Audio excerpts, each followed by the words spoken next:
આઠમી બેઠકજી એ શ્રી વલ્લભાચાર્ય મહાપ્રભુજીની 84 બેઠકજીમાંથી એક પવિત્ર બેઠક માનવામાં આવે છે.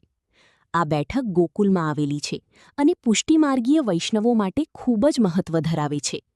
અહીં મહાપ્રભુજીએ ભગવત કથા, શ્રીમદ ભાગવતનો ઉપદેશ અને અનેક વૈષ્ણવોને બ્રહ્મ સંબંધ આપ્યો હતો એવી માન્યતા છે. આઠમી બેઠકજીનું મહત્વ. આ સ્થળે ભક્તિ અને કૃષ્ણપ્રેમનો વિશેષ મહિમા વર્ણવાયો હતો. વૈષ્ણવો અહીં દર્શન કરીને આત્મિક શાંતિ અને કૃપાનો અનુભવ કરે છે.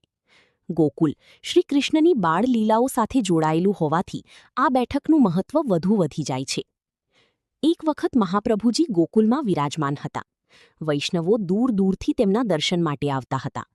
મહાપ્રભુજી શ્રીમદ ભાગવતની કથા સંભળાવતા હતા ત્યારે સમગ્ર વાતાવરણ ભક્તિમય બની જતું. કહેવામાં આવે છે કે જે કોઈ ભક્ત શ્રદ્ધાથી અહીં આવતો તેના મનના સંશયો દૂર થતા અને કૃષ્ણ ભક્તિમાં સ્થિરતા પ્રાપ્ત થતી. દર્શનનો ભાવ. આ બેઠકજી ભક્તોની શીખવે છે કે શ્રી કૃષ્ણ પ્રત્યે અડગ શ્રદ્ધા અને સેવા જ જીવનનું સાચું સુખ છે. સર્વ વૈષ્ણવની જય શ્રી કૃષ્ણ.